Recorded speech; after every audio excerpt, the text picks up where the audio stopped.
Hi guys, hope your weekend was great. Don't know what day you're watching this, but it's Monday for me.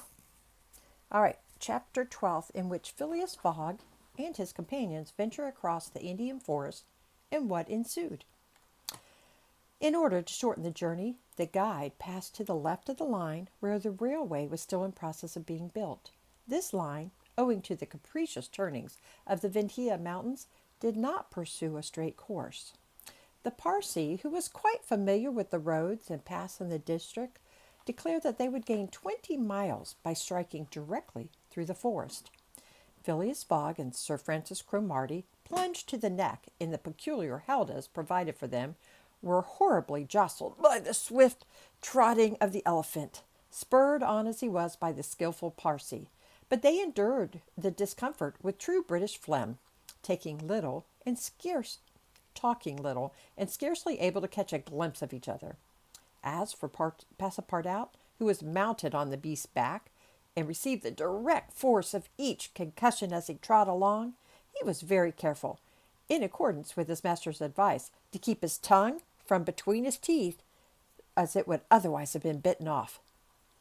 The worthy fellow bounced from the elephant's neck to his rump, and vaulted like a clown on a springboard. Yet he laughed in the midst of his bouncing, and from time to time took a piece of sugar out of his pocket and inserted it in Keawe's trunk, who received it without in the least slackening his regular trot. After 2 hours, the guide stopped the elephant and gave him an hour for rest, during which Keone, after quenching his thirst at a neighboring spring, set to devouring the branches and shrubs round about him. Neither Sir Francis nor Mr. Fogg regretted the delay, and both descended with a feeling of relief. "Why, he's made of iron!" exclaimed the general, gazing admiringly on Keone. "Of forged iron," replied Passepartout, as he set about preparing a hasty breakfast. At noon the Parsee gave the signal of departure. The country soon presented a very savage aspect. Corpses of dates and dwarf palms succeeded the dense forests. Then vast dry plains dotted with scanty shrubs and sown with great blocks of syenite. All this portion of Bundelkund, which is little frequented by travelers, is inhabited by a fanatical population, hardened in the most horrible practices of the Hindu faith. The English have not been able to secure complete dominion over this territory, which is subjected to the influence of Rajas, whom it is almost impossible to reach in their inaccessible mountain fastnesses. The travelers several times saw bands of ferocious Indians, who, when they perceived the elephant striding across country, made angry and threatening motions. The Parsee avoided them as much as possible. Few animals were observed on the route. Even the monkeys hurried from the path with contortions and grimaces, which convulsed Passepartout with laughter. In the midst of his gaiety, however, one thought troubled the worthy servant. What would Mr. Fogg do with the elephant when he got to Allahabad? Would he carry him on with him? Impossible. The cost of transporting him would make him ruinously expensive. Would he sell him or set him free? The estimable beast certainly deserved some consideration. Should Mr. Fogg choose to make him, Passepartout, a present of Keone, he would be very much embarrassed, and these thoughts did not cease worrying him for a long time. The principal chain of the Vindhyas was crossed by 8 in the evening, and another halt was made on the northern slope in a ruined bungalow. They had gone nearly 25 miles that day, and an equal distance still separated them from the station of Allahabad. The night was cold. The Parsee lit a fire in the bungalow with a few dry branches, and the warmth was very grateful. Provisions purchased at Colby's sufficed for supper, and the travelers ate ravenously. The conversation, beginning with a few disconnected phrases, soon gave place to loud and steady snores. The guide watched Keone, who slept standing, bolstering himself against the trunk of a large tree. Nothing occurred during the night to disturb the slumberers, although occasional growls from panthers and chatterings of monkeys broke the silence. The more formidable beasts made no cries or hostile demonstration against the occupants of the bungalow. Sir Francis slept heavily, like an honest soldier overcome with fatigue. Passepartout was wrapped in uneasy dreams of the bouncing of the day before. As for Mr. Fogg, he slumbered as peacefully as if he had been in his serene mansion in Savile Row. The journey was resumed at 6 in the morning. The guide hoped to reach Allahabad by evening. In that case, Mr. Fogg would only lose a part of the 48 hours saved since the beginning of the tour. Keone, resuming his rapid gait, soon descended the lower spurs of the Vandias, and towards noon they passed by the village of Callinger on the Kanhi, one of the branches of the Ganges. That's a river. The guide avoided inhabited places, thinking it safer to keep the open country, which lies along the first depressions of the basin of the great river. Allahabad was now only 12 miles to the northeast. They stopped under a clump of bananas, the fruit of which, as healthy as bread and as succulent as cream, was amply partaken of and appreciated. At 2 o'clock, the guide entered a thick forest which extended several miles. He preferred to travel under cover of the woods. They had not as yet had any unpleasant encounters, and the journey seemed on the point of being successfully accomplished, when the elephant, becoming restless, suddenly stopped. It was then 4 o'clock. "What's the matter?" asked Sir Francis, putting out his head.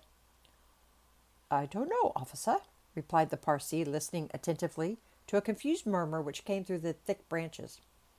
The murmur soon became more distinct. It now seemed like a distant concert of human voices, accompanied by brass instruments. Passepartout was all ears and eyes. Mr. Fogg patiently waited without a word. The Parsee jumped to the ground, fastened the elephant to a tree, and plunged into the thicket. He soon returned, saying, "A procession of Brahmins is coming this way. We must prevent their seeing us, if possible." The guide unloosed the elephant. It's really hard to hide an elephant, even in the woods.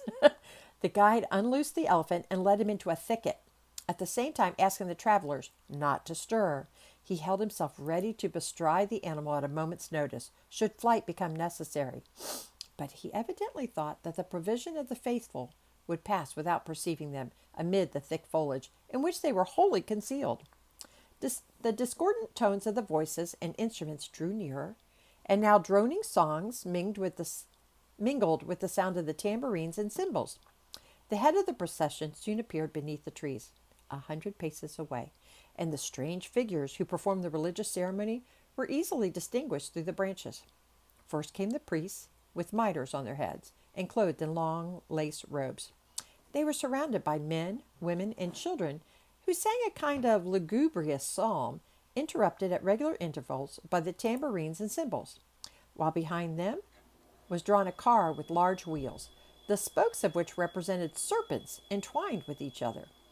Upon the car, which was drawn by 4 richly caparisoned zebus, stood a hideous statue with 4 arms, the body colored a dull red, with haggard eyes, disheveled hair, protruding tongue, and lips tinted with betel. It stood upright upon the figure of a prostrate and headless giant. Sir Francis, recognizing the statue, whispered, "The goddess Kali, the goddess of love and death." "Of death, perhaps," muttered back Passepartout, "but of love? That ugly old hag? Never!" The Parsee made a motion to keep silence. A group of old fakirs were capering and making a wild ado around the statue. These were striped with ochre and covered with cuts, where their blood issued drop by drop. Stupid fanatics, who in the great Indian ceremonies still throw themselves under the wheels of Juggernaut. Some Brahmins, clad in all the sumptuousness of Oriental apparel, and leading a woman who faltered at every step, followed. This woman was young, and as fair as a European. Her head and neck, shoulders, ears, arms, hands, and toes were loaded down with jewels and gems, with bracelets, earrings, and rings, while a tunic bordered with gold and covered with a light muslin rope betrayed the outline of her form. The guards who followed the young woman presented a violent contrast to her, armed as they were, with naked sabers hung at their waist and long damascened pistols, and bearing a corpse on a palanquin. It was the body of an old man, gorgeously arrayed in the habiliments of a Rajah, wearing, as in life, a turban embroidered with pearls, a robe of tissue, of silk and gold, a scarf of cashmere sewed with diamonds, and the magnificent weapons of a Hindu prince. Next came the musicians and a rear guard of capering fakers, whose cries sometimes drowned the noise of the instruments. These closed the procession. Sir Francis watched the procession with a sad countenance, and turning to the guide said, "A suttee." The Parsi nodded and put his fingers to his lips. The procession slowly wound under the trees, and soon its last ranks disappeared in the depths of the woods. The songs gradually died away.